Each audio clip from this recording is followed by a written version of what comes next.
Alors, Ok. bonjour Marc-Aurèle Rocher. Bonjour. Alors, vous êtes masseur et réflexologue plantaire.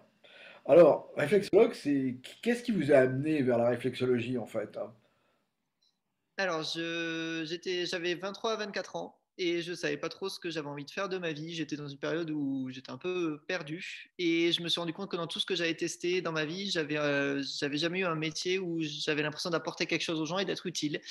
Et du coup, je me suis pris de passion pour la réflexologie plantaire que je connaissais par une amie de la famille qui la pratique depuis plus de 20 ans maintenant dans les Landes.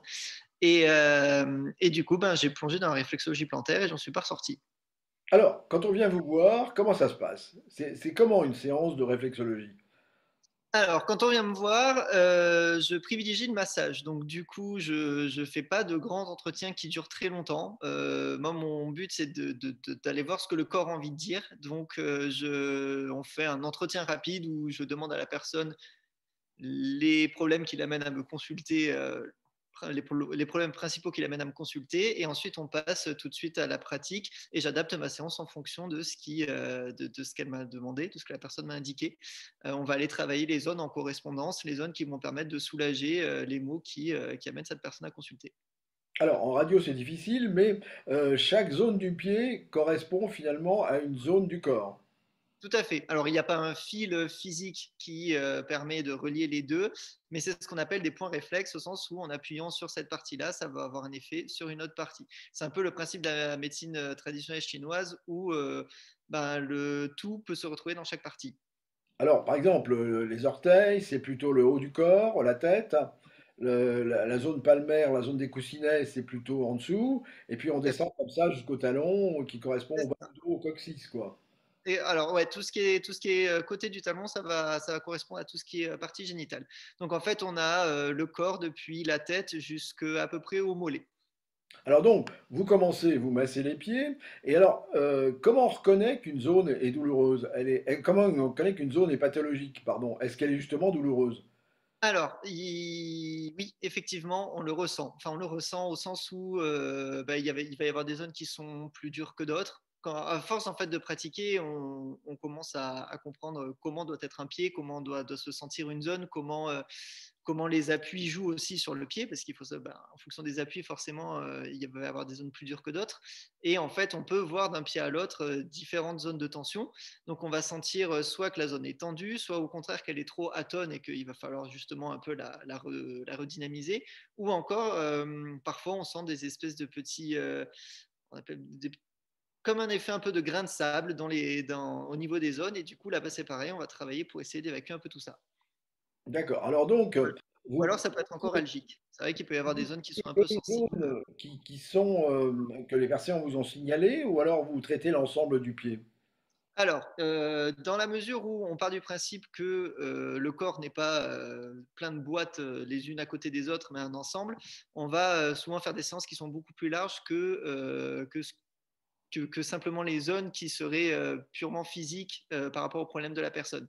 C'est-à-dire que, par exemple, si on part sur des problèmes de migraine, on sait bien que les migraines, ça peut venir de plein de choses différentes, donc on va aller un peu tout tester. Mhm.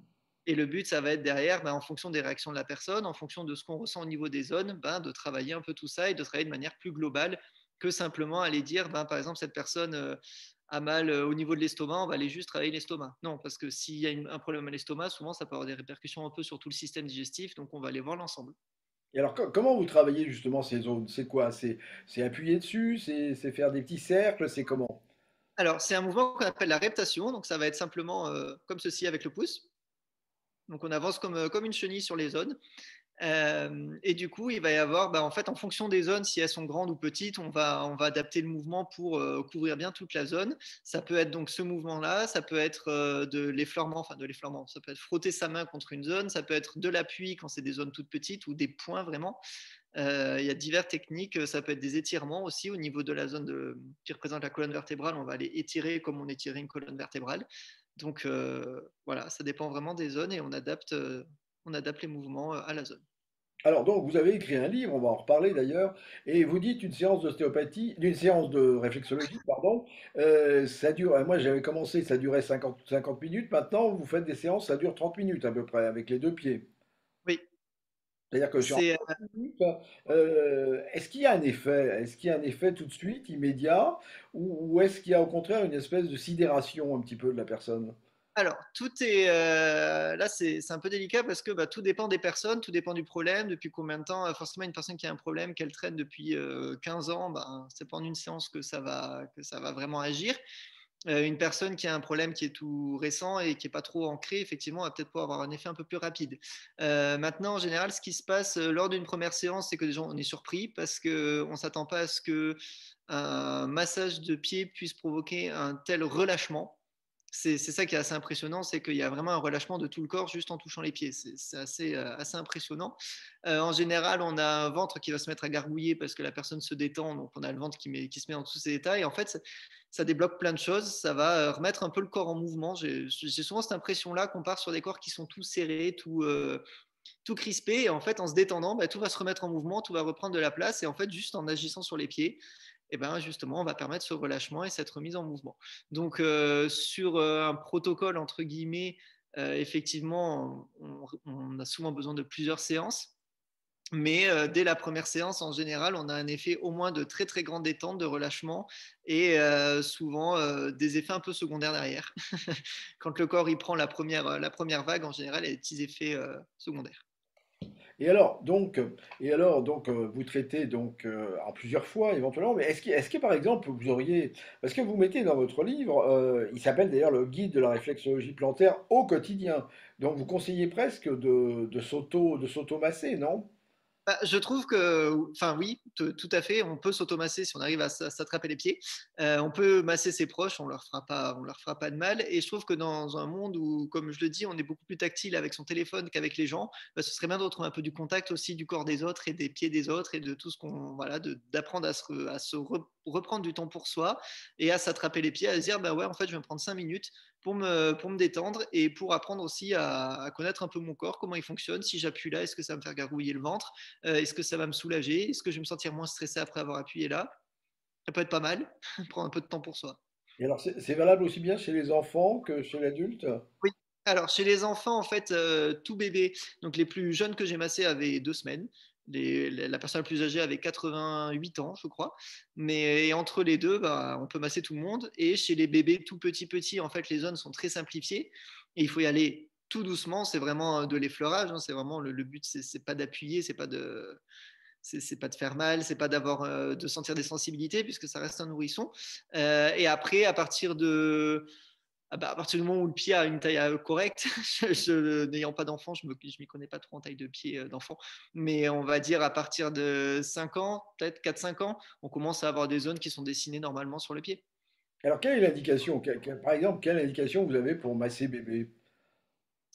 Alors, sur les bébés, on va masser alors, beaucoup les orteils, parce que les orteils, c'est tout le système nerveux. Donc, si on a un bébé qui a tendance à beaucoup pleurer, ben, on va aller lui effleurer les orteils pour tout doucement calmer. Alors, on fait attention parce qu'un orteil de nourrisson, c'est vraiment minuscule. Et après, il y a toujours la zone du plexus solaire, le fameux plexus solaire qu'on va pouvoir aller travailler. Elle se trouve facilement même chez les nourrissons, puisqu'elle est juste en dessous du coussinet, au milieu du pied, en dessous du coussinet, sur la ligne qui se trouve juste en dessous des coussinets. Donc, je le montre sur ma main parce que c'est plus simple, mais vous voyez un peu les coussinets sur le pied et vous appuyez au Par milieu. exemple, en cas d'insomnie ou en cas de pleurs Oui, nocturnes, ça peut être efficace. exactement. C'est ça. Et pareil pour tout ce qui est les coliques du nourrisson, ben, on peut aller masser tout le talon tout doucement pour lui soulager et un peu réduire les douleurs et appuyer tout doucement sur le centre du talon, mais vraiment tout doucement pour pareil aider les intestins à se remettre un peu d'aplomb. Et en plus, ça ne risque rien. Non, non, non, vous ne ferez pas de Alors, mal. chez l'adulte, est-ce que vous avez une indication préférentielle ou une indication qui marche particulièrement bien? Vous m'avez dit, j'ai pas entendu. Pour l'adulte, est-ce qu'il y a une indication vraiment préférentielle? Alors moi, les personnes que je suivais en général, c'était pour des cas d'anxiété, de stress. Sur le sommeil, ça marche très bien. Pour les personnes, les dames en préménopause, tous les symptômes préménopause, ça fonctionne très très bien aussi. Et j'ai pas mal suivi de personnes en cours de chimiothérapie alors évidemment pas pour le cancer, pas du tout, mais pour tout ce qui est effets secondaires dus à la chimiothérapie, pour la fatigue, pour le stress, l'anxiété, tout ça, en fait, les personnes que je suivais en chimiothérapie avaient beaucoup moins de mal à suivre leur traitement et à ne pas rater justement de chimio à cause de la fatigue et réagissaient un peu mieux et surtout s'en remettaient beaucoup mieux. Alors, si on lit votre livre, vous dépassez un peu quand même la réflexologie plantaire. Vous allez un peu sur les côtés du pied aussi. Oui, oui, oui, oui. On dit réflexologie plantaire, mais sur les côtés internes et externes du pied, on a effectivement des zones, et notamment le dos sur la face interne, et de l'autre côté, tout ce qui est membre. J'avais interviewé un vétérinaire qui m'avait dit que la zone du talon d'Achille est très efficace pour les problèmes de sciatique. Oui, tout à fait. Le point de la sciatique est à ce niveau-là. Bon, en tout cas, ça vaut le coup d'essayer parce que bah, c'est une technique qui n'est pas dangereuse, hein, Exactement. qui risque pas d'avoir d'effets secondaires négatifs. Vous n'avez pas d'effets secondaires négatifs. Alors, il peut y avoir des petits effets secondaires négatifs, je ne sais pas, mais en fait, c'est ce qu'on appelle les réactions d'air d'évacuation. Donc, il y a souvent des petits problèmes de diarrhée derrière pendant un jour où ça évacue. Voilà. Il peut y avoir un gros coup de fatigue, mais rien de dangereux, rien qui va vous gâcher la vie ou qui pourrait vraiment être dangereux. Donc, voilà, c'est des Donc, petits plutôt bon signe. désagréments C'est de même réaction de plutôt corps, bon quoi. d'évacuer. Comment? C'est même plutôt bon signe à ce moment-là Ah d'évacuer. bah, oui, en général, c'est qu'on a bien réagi. D'accord. Bah écoutez, merci Marc-Aurèle Rocher. Je rappelle que vous avez écrit un livre qui s'appelle Le guide de la réflexologie plantaire au quotidien. Je le montre d'ailleurs pour nos spectateurs, qui est apparu aux éditions Médicis et qui est très intéressant. Il y a beaucoup de schémas qui permettent peut-être de débuter un petit peu et pourquoi pas débuter effectivement en famille. C'était vraiment le but, en fait, de permettre aux gens avec ce livre de réussir à faire rentrer la réflexologie dans leur quotidien, parce que comme vous dites, des fois, quand on a des problèmes de fatigue ou de maux de tête récurrents et qu'on n'arrive à rien faire et qu'on prend parfois des médicaments qui ne vont pas forcément soigner, mais vont juste agir sur ces symptômes, pourquoi pas essayer, avant de prendre son Doliprane, de se faire une séance de réflexologie plantaire. Ça peut soulager et puis c'est plutôt pas mal. C'est Donc, très occidental, mais c'est très asiatique ou africain le massage. oui, oui, bien sûr, c'est vrai que chez nous, on n'est pas très tactile, à part encore une fois avec nos téléphones, ça on aime bien, mais avec nos corps très très peu, donc c'est bien de prendre du temps pour soi, pour connaître son corps et puis pour se faire du bien. Et ben voilà. Est-ce que vous avez un site par contre où on peut vous voir, où on peut.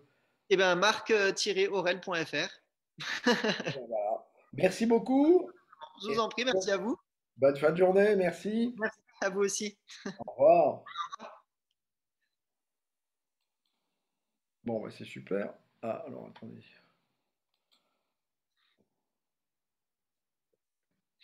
Ah bah tiens, le voilà. Voilà, ça y est.